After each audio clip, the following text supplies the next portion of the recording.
আসসালামু আলাইকুম প্রিয় শিক্ষার্থী বন্ধুরা।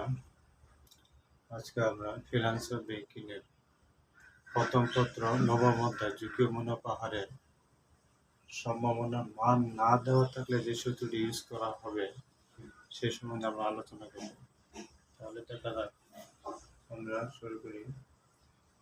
যদি প্রশ্নের মধ্যে সম্ভাবনার মান না দেওয়া থাকে তাহলে আমরা যে সূত্রটি ইউজ করতে পারি সেটা হলো সিগমা ইন্টারভাল আর I minus r by n square n by 1 এবং r bar plus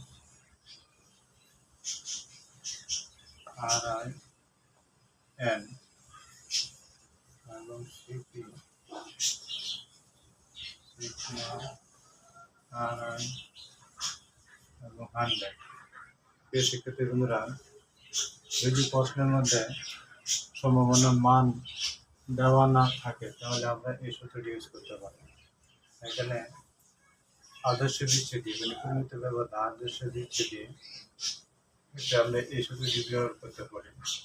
এটা হলো আমরা প্লাস চিহ্ন আর বার মানে প্রত্যাশিত আয় এবং গড় প্রত্যাশিত আয় বছর সংখ্যা দ্বারা আমরা ভাগ করতে পারি এবং গড় আয় দেওয়ার সংখ্যা দ্বারা ভাগ করতে পারি। সিপি মানে বিভেদন, পরিচালক বিভেদন, এটাকে আমরা এইটা যত আদর্শ বিচ্ছেদের যে ফলটা হবে এটা দিয়ে এবং গড় আয়ের ফলটা দিয়ে একসাথে ভাগ করলে আমরা এই সূত্র অনুযায়ী অঙ্কটি সহজে করতে পারি। আশা করি শিক্ষার্থী বন্ধুরা আপনারা সকলে বুঝতে পারছেন। ধন্যবাদ।